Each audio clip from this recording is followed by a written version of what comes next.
Good morning, good afternoon, good evening, wherever you are on this big brown rock we called Earth.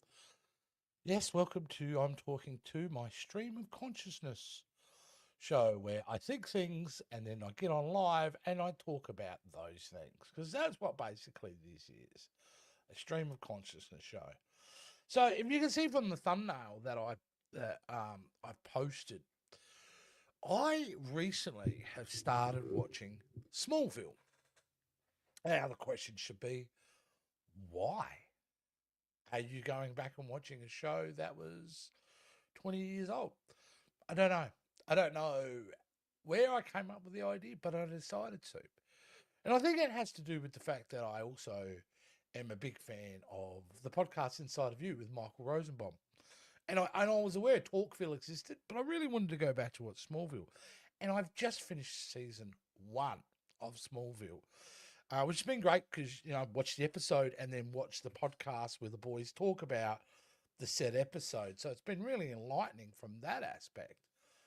Um, but g'day, mate. You are like, you are pretty loyal, mate. You, bam. As soon as I started, you onto it. G'day.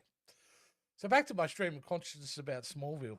And it's interesting going back and watching a show that is from an old traditional format of TV show production where we had 22 to 24 episode seasons. So I've gone back and done that, and I've watched all 21 episodes actually this season. And I gotta say, and I know I've been on about this, but I gotta say, the actor that plays Lex Luthor, which is Michael Rosenbaum, after watching him in that first season, and let's be honest, he's pretty green around the gills in the sense he's pretty new when he starts the show, uh, has convinced me in one season that he's probably the best iteration of Lex Luthor there's ever been, including Nicholas Hoult, who does an excellent job. But it's clearly him doing his version of what Michael Rosenbaum's doing. And I kept thinking, well, why? Why do I care about this comic book character from a show that was 20 years ago? Everyone's forgotten. It's because they've actually made, it's an interesting choice, and I think some people forget it. Just by pure nature of the length of the show, they've made Lex Luthor quite likable and justified in just about all of his decisions so far. And it's an interesting thing because it's not, we don't do that enough in storytelling. We don't make the villain likable enough. Like, there are great films, and we can point them out.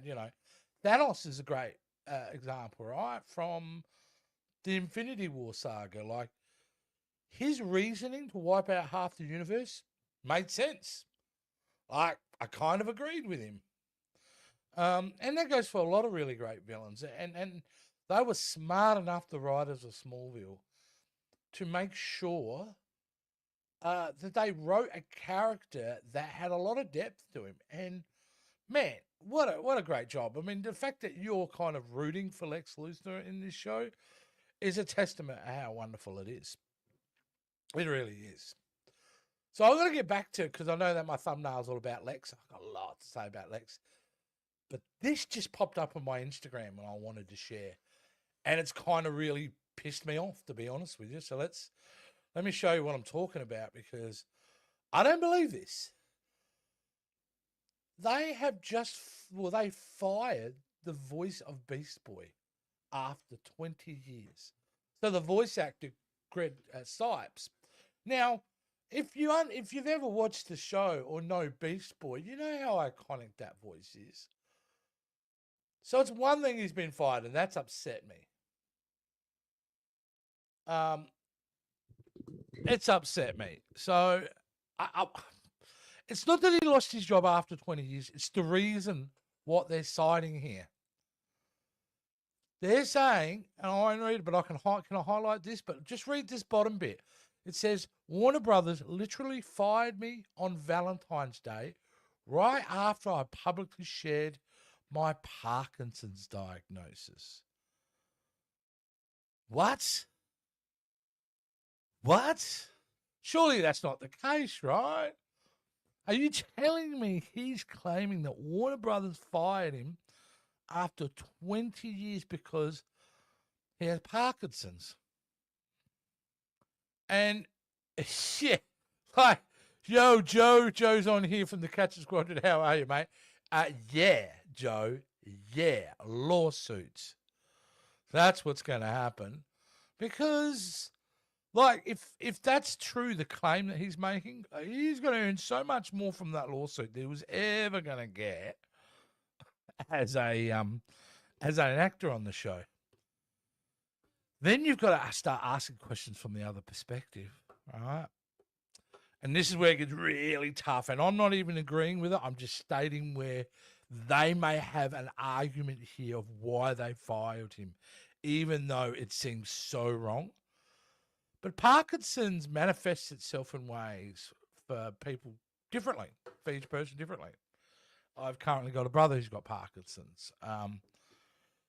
The moment it starts affecting the voice, what do? If his voice change, his octaves change, he's unable to continue doing the voice of Beast Boy, we'll have to let him go, right?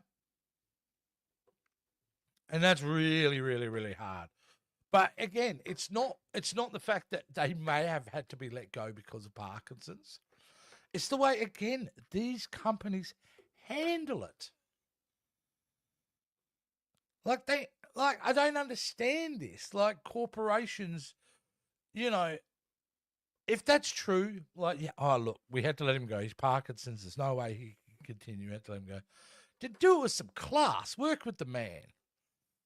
20 years making your company millions upon millions of dollars. And not only because of the voice, because the fact that by this time his character is defined by Greg's interpretation. It's horrendous. It's absolutely disgusting, and it's another example of why the entertainment industry is so fucked up at the moment. It's so messed up. It's yep. Couldn't agree more, mate. It is. So look, maybe there's more to this story. Maybe there is a bit more detail that we don't have at the moment. But just based on this around, this is just bad for everybody. Everybody. Absolutely shocking. Very disappointing. That version of Teen Titans actually was my entry point into Teen Titans. Was Teen Titans Go. Like, that's my thing, So, yeah, I'm pretty upset about the whole thing. So, what do you do? Oh, let's have a look at some of this. Oh, I was just scrolling through, and as I was just talking then, I'm scrolling through. Can I point this out? Because I do have a little mini short show, and I've done a couple episodes. It's called Bullshit Movie News. And can I just point out, and this is what they do now, can I just point out the shit that they try to serve up to you? Like this, from Epic Movie World are telling you this is the next Doctor Strange. It's called Doctor Strange Into the Dark Dimension. It's not a bad job, right? I mean, I wouldn't give it 10 out of 10 for movie posters, but it ain't bad. It ain't bad. And how many people do you think get fooled by this? I would say a lot of people do. Normal people who don't give a shit about the movies or anything else like that I care about would just be scrolling through their Instagram and like, oh, yeah, I like Doctor Strange. Oh, wow, they've got a new movie coming out. That, my friend, is the epitome of bullshit movie news. All right. My Instagram's kind of funny these days because I do have a lot of different Trek stuff and movie stuff. And you know what? Why not? Let's do a I'm talking about Instagram today and my Instagram algorithm.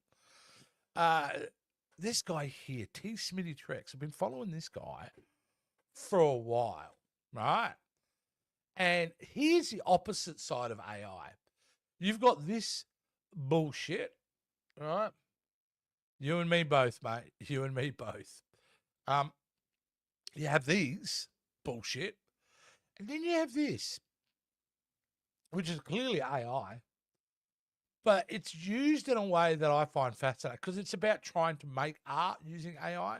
See, I like this type of AI. I'm down with people trying to be creative with it, not bullshit to you, but use it as a creative tool.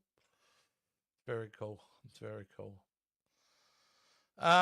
Man, did you? Oh, I saw that trailer for this new movie produced by Ryan Reynolds, and it's a documentary on John Candy. I Like Me. Man, that actor. Like I grew up loving that actor. I mean, honestly, how many other? As a little fat kid, I didn't have a lot of adult fat people to look up to that were leading men, did I? So John Candy was it very much. You know, he was funny, he was sweet, he was nice. He's a cool guy. I want to see this documentary, but I also don't want to be sobbing for 90 minutes because I reckon I would be. I reckon I would be. Never heard of that film. Who's in that? Woody Harrelson, Simu Lee. Oh, they probably signed on going, oh, yeah, the script's pretty good. And then they made it, and it was, oh, no, this is that movie Last Breath. I was just about to call it Arse. I hear that's great. I want to see that film, actually. It's based on a true story. Yeah, I apologise. Well, lucky them. They get to see it before I do. Yeah, like, man, that is so bad. Like, the backlash from this thing alone is going to be massive. Massive. T. Smitty Trex again. Look, that looks cool, man. It looks kick ass. All right. Bullshit. This is bullshit movie news. Yeah, right. Yep. Henry Cavill and Tom Hiddleston are in talks for Harry. There is no way that is true. It's just not true. And I doubt either actor would take it. Like, and I doubt Warner Brothers, I mean, they've gone all in on this Harry Potter series, right? I think it's close to just some obscene amount of money it's going to be, like, to make it. I think it's like close to $1 billion to make this film. Sorry, this 10 seasons of this show, if not more. They really got enough money to risk something Henry Cavill and Tom Hiddleston? I'm sure they got better projects to do. Oh, wow, we got sound. Let's get rid of that. That just had sound. Right, well, there you go. Yeah, so my Instagram's pretty boring, right? It's like there's nothing great about this at all. I think I'll probably have one of the most boring Instagram feeds on the planet. Look at Seth MacFarlane. Hope for nerds, right? Everywhere.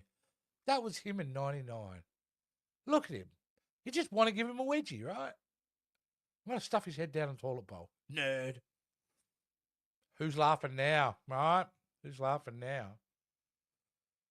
All right, there's some Star Trek stuff. Now, Frasier, the reboot. Interesting. I don't think that's coming back. I watched the first 2 seasons of the Frasier reboot that came back on Paramount Plus because I loved the original Frasier show. It wasn't bad. I was enjoying it. I liked it. But apparently after 2 seasons, Paramount said, fuck off. So, yeah, basically, I don't know if it is going to return or not. I hope it does. It was a good show worth checking out, for sure. Oh, my God. What a great photo, firstly off the bat. And this dude here, honestly, one of the singular greatest performances in an hour of television I think I've ever seen. Episode 5 of Alien Earth was like its own movie in a way. But this dude, like, it's insane. You know, I have the thumbnail that says that has Michael Rosenbaum holding a sign saying, I am the GOAT. This dude needs a sign that says he is the GOAT as well because an incredible performance. I don't even think I can do justice about announcing his name. It's like it's really, I'm terrible with names. But dude, so much mad respect for your performance. It's incredible. Oh, that'd be right. Sold for $2.99 and sold for. How do you ever predict that stuff? It's like probably bullshit anyway. Yeah, there you go. So I'm going to get out of that because what's going to happen is we're going to be live doom scrolling, and that ain't good for anyone. That ain't good for anyone. No, there you go. I was actually going to live stream a game because it was Father's Day yesterday here in Australia. Not necessarily anywhere else in the world, but here in Australia. And my kids being pretty generous, I would say, because that game was like $7,000. No, they got me a new game, that Donkey Kong Bonanza. And I started playing it last night. Wowee, what an awesome game. I think I might start live streaming the game through here. Let people check it out. I will do that. It's pretty great. That guy is epic. Yeah, that guy from... Oh, my God. So amazing. Love that guy. Just want to see him in so much more. So much intensity. So, yeah, I got the new Donkey Kong Bonanza game. And that is a lot of fun. I argue this all the time because I'm a gamer and people are surprised that a 51-year-old man is playing Nintendo. And I stand by this. I believe this when I was young, and I believe it today. Yep, they are bright and colourful and happy. They look like they're for kids, but you need to be almost, I don't know, the 10,000 hours theory of an expert at video games to ever complete a Nintendo game. So yes, they're bright and colourful, but extremely difficult to master.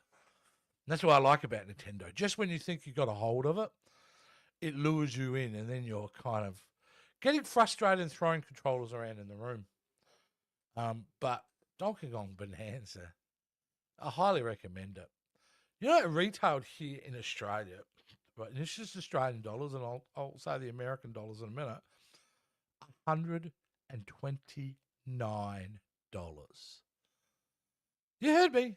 $129 for one video game. My kids ended up getting it for $30 cheaper, which was great, but still at $100 a game, that's obscene. That's obscene. And in America, I believe it retails in American dollars for $80, which is also obscene. So, yeah, that's the problem with the Switch 2's having at the moment. They cannot seem to get their prices down to a reasonable price point at the moment. And traditionally with Nintendo, their game prices don't drop. Like PlayStation and Xbox and PC, of course, like if you grab a game 3 months after release, it'll start to be at a discounted prices. Hell, you get it a year after release, you're generally going to get it half price or under. Nintendo don't do that. I mean, pretty much, right at the end of the Nintendo Switch's life, Super Mario Odyssey was still full tote odds.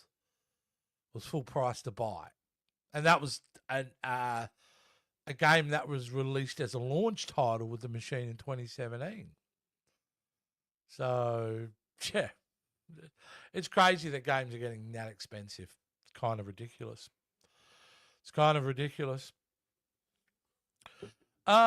Yeah, that's all I really wanted to pop on and say was to talk about Smallville. So let's get back into a little bit of Smallville. It's interesting with shows like that versus shows these days. You know, I was watching, can't remember the show I was watching, and I was going, you know what the great thing about Smallville is? I know that I've got 10 seasons to look forward to. Overall, there are, 9 seasons? Well, you know, I've got hundreds of episodes to look forward to. And that's really attracted to me at that point because I don't trust streaming services. I don't trust them. You know, how many times, and everybody out there would be in the same boat, where you've invested in a show only for a streaming service to cancel it after 2 seasons or after 1 season. And it pisses you off because they want you to get invested in this show. They want you to become an obsessive fan. And then they take it away from you. So it's hard. Like I tend to now go back to older series that I know that at least have a maybe 4-season minimum. So I go, well, okay, over 4 seasons, they were able to tell a really great story. So I would dive into it. But if it's got 2 seasons max, I am hesitant. Unless I hear word of mouth they're going, nope, the story was done, the story was told. It only needed 2 seasons to tell the story, a la Andor. So you do get those exceptions. But that's different because you usually know before. Well, you know before you go into it generally that, hey, it's going to be for 2 seasons and it's good. But spending spending all this time, watching a show, investing in it, and then you just read a footnote, oh, it's been cancelled. That pisses you off. It makes you not trust them. It makes it harder to get into stuff, right? Really does. It makes it hard, to take risks on things in the streaming world. It's tough sometimes now because before you would just jump into anything because, hey, it's on streaming. Now you got to go, well, do I want to invest this time in it? So the streaming has given you choice in content, but it's actually also given you choice how you consume content. In a sense that, some people still like to binge watch. I don't binge watch. I don't like binge watching. I did binge watch for a while. I thought it was not good for my viewing experience. And so I'm a 1 a week type of guy. Even if they dump everything now, I'll watch the episode 1 a week. All right? I want to watch the episode. I want to live with the episode in my head. I want to think about the episode and then anticipate the next episode. Even though it's there, right? The draw is right there. Oh, I'll just watch one more episode. I'll just watch another one. And who hasn't done that and then found themselves at 3 o'clock in the morning? You've got to be up at 6. No. Yeah. So it's also because you've got so much choice and how you consume it, it's worked against the model because now you're getting people like me and everyone I've spoken to, how they will sometimes get stuck in the menu screens. Like they're in purgatory. They can't get out. There's nothing good. There's nothing bad. There's just images of TV shows. Oh, I wouldn't mind watching that. Oh, I've seen that. And you just get stuck on those menu systems. And it's not even on one streaming because if you're like me, you go, okay, well, that's what's on Netflix. Let's move over to Amazon Prime. Let's see what's on their menu. Let's go have a look at HBO Max, Disney Plus. And you waste all this time looking at, pictures on a screen. Sounds a little bit hypocritical, I know, because I was the kid that would spend an hour in the video shop. But that always felt different because if you knew the people who ran the video shop, you'd have a chat and all that. There was a social aspect in hanging out at a video shop. There really was. So it is a little bit different. So, yeah, streaming services, I now debate whether they actually brought any good to the table. Have they been a good thing for us all? G'day, James. How are you, mate? It's good to see you again. But have they really added value? In the bigger picture sense, streaming services, what have they done? Like you said, you can't trust the content. Like how do you trust a brand new show when odds on it'll get cancelled after 2 seasons? So you don't trust them from that sense. You get stuck in these menus for hours on end, looking at pictures of shows or movies you're not sure you want to watch. Then the big ruse that they did to us, slowly but surely, like a good drug dealer, they gave us sometimes the first hit for free, right? First month for free. And then they said, look, man, it's cheap. I'm going to rip you off, man. Here, look, it's going to be $8 a month. That's it. And then it started creeping up in prices, right? It starts getting expensive. Oh, but this is better. So it's more expensive, it's better. And then that's not the only drug dealer, though. More other drug dealers are now coming into it, aren't they? Disney Plus and Amazon Prime and all that. And all of a sudden, they're sitting in the same deal. Here, first hit's free. Now pay for a cheap subscription, but we'll slowly put it up. I added the cost of all my streaming services the other day, and it was more than what I was paying for the top level cable packages combined. There's something significantly wrong there. And they're at that point where, you know, if you observe it, you knew they were going to do this for a long time, but we're now living it. We're now living it. And now the scam,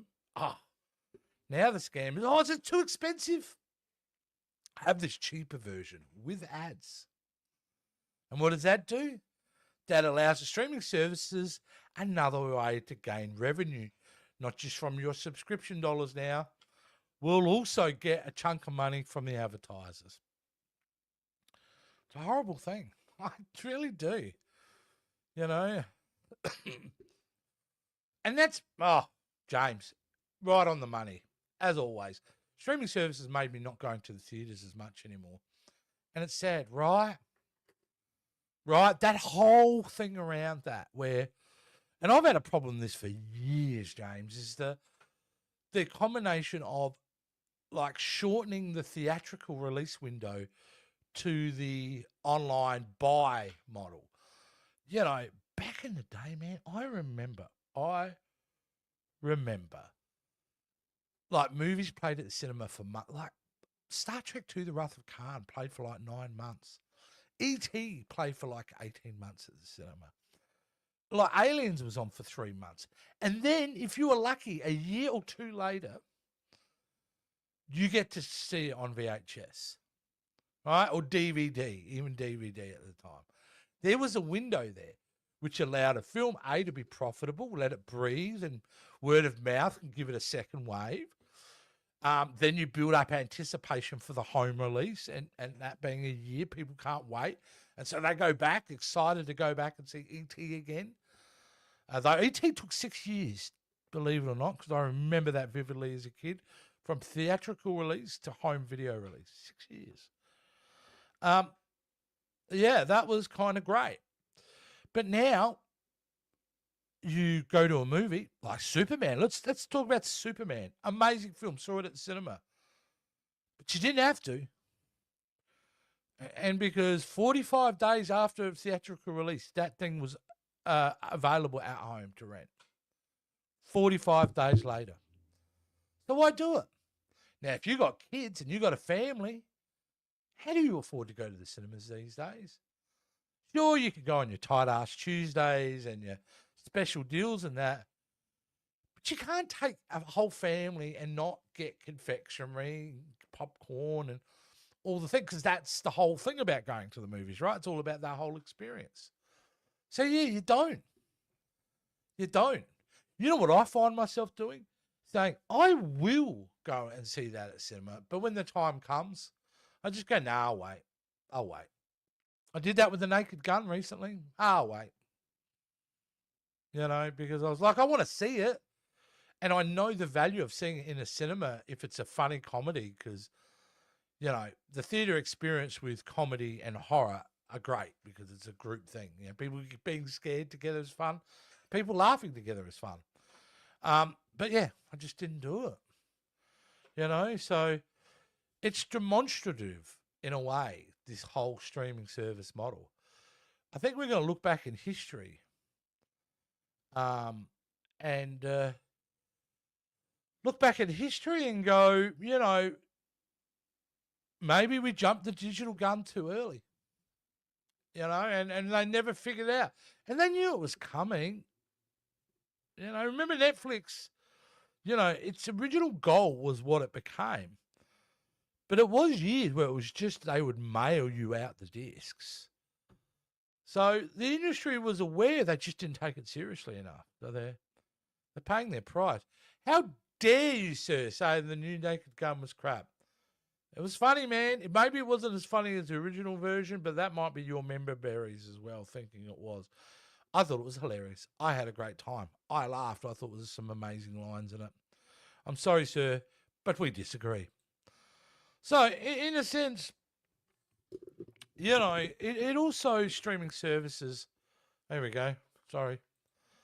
Nothing beats having to go to a theatre in the old days for hours in advance, stand in line for a chance at a good seat for the big films.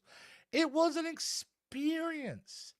It was an absolute experience going to the cinema, and I loved it. I loved it because you could spend a whole day there. And I would do this. I was actually telling somebody the other day about, I played a lot of junior sport when I was a kid, football, cricket, things like that. I would still be in my cricket uniform or my football uniform. The game had finished. I'd be jumping on a bus, going into the city, going to see a film. Because I loved the movies, so much. And it was cheap back then. I think in one afternoon I saw Ferris Bueller, and so a lot of times I did double features. Ferris Bueller and Better Off Dead. I saw, what did I see? Jewel of the Nile and Aliens in the same day, I think. I did that quite a lot. And it was an experience. It was fun. Not now. Oh, My Figure Universe. Thanks for coming in and checking it out. I still need to check that one out. I thought it was funny. I did think it was funny. It was I was asleep through it. Well, it's pretty hard to laugh at films if you're asleep, oddball. It is hard. You were telling me? Yes, I was telling you about that. How the relationship, and it really comes down to that experience, like of going to the movies, because it wasn't just me going by myself as well. It was, we would go in family things. Grandma would take me to a movie. I went and saw a movie of the famous Broadway play, A Chorus Line. Not because I wanted to see it, because Nana wanted to go. And I didn't care, because we were going to the movies and I was hanging out with my Nana. And that's kind of all that mattered, And so, yeah, we've lost a lot in that cinema experience, eh? And it came out so, it was kind of unassuming, the threat of it, and then it just happened, and it was a combination of things. It was the streaming services, the price hikes, the demands on theaters, everything mashed together to create this situation where you have to make choices now. And again, the window between release and streaming, it's too short. It's too short. And I say that as somebody who wants to see this stuff straight away. It's too short. You need to lengthen the theatrical window, and then you need to lengthen the gap before we get to see it on any streaming service. And I think the industry would be better off for it. I really do. My best double feature I saw as a kid was Howard the Duck and Three Amigos back to back. I'm down for that, man. I saw them both at the cinema too. I saw Three Amigos at a drive-in, but I saw Howard the Duck at the cinema. At the cinema. So, and that was, you know what? I remember as a kid, liking it as a kid, and then I saw it as a teenager. And as a teenager, I even went, this is kind of problematic. Like, did she just sleep with a duck? But, it's still a great guilty pleasure film to watch, I got to say. How about Flight of the Navigator for the price of two bread bags? Oh, Flight of the Navigator is great. Actually, I watched that again recently. It was really good. Yeah, no argument. Yeah. See, we all agree. We're all at that age, I think, that we remember that the event, that would have been a cool double feature. Like to see 2 and 3 in the same day at theaters was great. Yeah. Yeah. We just done me and Jason Roy Gaston, who I do a lot of work with over Jason Roy Gaston. We just did the 3 Back to the Future movies as a retrospective series. Man, I don't care what anyone says. That trilogy is so good. It works on so many levels, even today. And it just becomes this fun period piece. Even though the period piece of 2015 is very different than what we really expected. But, it's still great series. Great series. Oh, dude, no, you got me here. I remember that promo. Yes, you got the 2 tip-top bread bags. Yeah, They did that for a Sesame Street movie called Follow That Bird as well. Yeah, I remember those promos. See, we don't get those promos either back in the day, right? First movie I went and saw alone. Oh, but you dug it though. What's the big deal about going alone to the cinemas for? Like, really, when you go to the movies, you're not really talking to anyone, aren't you? You're just sitting there. I mean, you talk to people before and after, but actually watching a movie alone, yeah. I need to give that a watch. Yes, you should watch me and Jason's review on them, but you should also go back and rewatch them. They are just, I miss films like that. You know, I just miss films like that. That movie, the problem with that movie is, most movies is, if made today, they wouldn't be the same because they would either be given way too much money, so everything would be blowing up and become a giant CGI effect, or it would be too low budget. Because we've lost the $40 million film. And the $40 million film is the films that they used to make that were mid-budget. And if I start naming films that are in the $40 million budget, you're going, wow. Like everything you can imagine, from Raiders of the Lost Ark to any John Hughes film, to the Back to the Future movies, to Weird Science, to any of the great 80s movies, Lethal Weapons, your Arnold movies, were all mid-budget films. We don't have them anymore. So they get straight to streaming. And unfortunately, they get lost in the mire because of that. You know? I hope Back to the Future never gets a remake. Leave it like, exactly. In fact, I don't think they can at all do a sequel or remake. I believe Bob Gale and Robert Zemeckis, the writers and creators, have this weird contract, which means no one can ever remake it or do a sequel. I think it's like, even after they die, I think no one can touch it. And I love them for it because it shouldn't be changed. Yeah, it's the best going to the movies alone. I do it, I do it occasionally. Still do. Did a lot as a kid. Yeah, there's no freaking way it's ever going to get a sequel. And like, yeah, you know, I mean, does it need it? No, because haven't we learned over the last 25 years that sometimes going back isn't a great idea? Sometimes it's good, but more often than not, the legacy sequel idea has not worked that well. Indiana Jones is probably a pure example of that with the last two films. You know, they both didn't work. We wanted them to work. The audience wanted nothing more for them to be great Indiana Jones films. Although I will say I do like number 4 more than most people. And I didn't hate Dial of Destiny. It was just meh. Yeah, it didn't kind of work. With Star Wars, they could only do it once. And you know what the problem with The Force Awakens is, if I dare say this, as being probably the best example of a legacy, sequel? It was great at the time, man. I loved it. You know, just like if you go to McDonald's and they've just cooked the French fries and they're crispy, and the Big Mac is actually fresh. Everything it's delicious and you're loving it. But as time goes, the memory of it isn't as good. All of a sudden you got a bad stomach. You realize it isn't that great. And The Force Awakens is like that. It does not hold up as a quality legacy sequel. Really, it doesn't, in my opinion. So yeah, I think that model was kind of done. Like there's rumors about Goonies too. If they were going to do a sequel, they should have done it in the 2000s, like 20. It's too late. It's just too late. And I don't think it's real. I don't think it's ever going to happen. Raiders of the Lost Ark is the best adventure movie of all time. I love all 5, no matter what cause, because I love Indy and Harrison Ford. My Figure Universe goes, but there's only 3 indie films. Yeah, it's one of those things, isn't it? I must say, I do consider there 5 of them. Though my go-to, the one that, there are 2 that I always go to immediately, and that's 1 and 3. Sometimes I reckon I might have seen The Last Crusade more than any of the others. And I've seen the others hundreds of times. I really like Last Crusade a lot. Like, I just dig it. But I don't think you can argue that Raiders is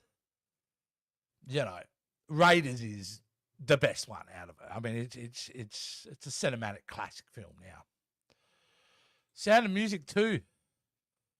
I don't know. Where would that be set? Like in a concentration camp if they were World War II based? Like to see him do some few happy songs from yeah, maybe not. Maybe not The Sound of Music 2. No, we had that. Dude, Return to Oz. Have you not seen Return to Oz? One of the most scary, horrific child films ever made is the 1985 Return to Oz. I'm telling you, like, we've actually got that scheduled on the VHS vault over on Jason Wangashin's channel to watch it. And honestly, I have nightmares about it. Like, as a kid, I did not have a pleasant experience at the cinema, and I certainly am not looking forward to go match it again. But it exists, dude. It exists. See? There you go. The 1985 fantasy of Return to Oz. Look at it. It looks so cute, right? Oh, it looks so cute. Well, the weird thing, it has a very young Fairuza Balk. And you look at that little kid there, Fairuza Balk, but you might know her in some 90s classics. Do you see her? She looks familiar now. She was in The Craft, The Waterboy, American History X. And I still think Return to Oz is the most disturbing film amongst those 4 films. It's not great. It's not. Return to Oz is epic. It's straight crazy. It's insane that they must have had the most cynical people making that film. It's crazy. You could probably find that film, Oddball, in one of the streaming services, but I'd have to have it somewhere. But, yeah, crazy. Oh, wow. Fairuza Balk is now 51 years old. She's the same age as me. Rock and roll. Well, there you go, guys. I'm probably going to close it down now. I don't think I had anything more to say. I actually wasn't even planning on coming to do it. But like I say, this is a stream of consciousness show. It's like if I'm in the mood instantaneously, I might just put up a link and kind of go for it. But I love the fact that you guys are watching and interacting and being kind of a part of it. Yeah, just let people know if you're enjoying it and you think it's a fun thing to be part of. Just let people know that, hey, there's this guy, he does these live streams. I can't exactly, tell you when, but they are kind of fun. So, My Figure Universe, yes. And, yes, again, thank you for, me and My Figure Universe have, geez, I think this is the 3rd day in a row we've had contact. We're almost, I think he's going to adopt me soon. But he's a great guy, so definitely, if you're not checking out My Figure Universe's stuff on Instagram, and I know he didn't do that for a plug, but I'm going to plug him anyway. He has just a really great Instagram page. Just he covers all these really cool things. Like one day he's talking about comic books, then he's talking about figures, and then it's just not one type of figures. He could be talking about Funko Pops to some of the other released figures. He promotes people like myself and other great YouTubers. He's a massive Star Trek fan and overall good guy, so you should check him out for that. And yeah, yes, and you know they're true because I wasn't paid to say them. So you know I'm being honest. James, always good to chat, mate. Until next time. And James, go check out My Figure Universe's stuff. I think you would dig it as well. And of course, Oddball, mate. Great. I know you're out there right now doing some excavating. Thanks for popping on. You're a legend as always, dude. So until next time, guys and gals and whoever's watching, this has been I'm Talking To, because what we definitely needed was another voice on the internet.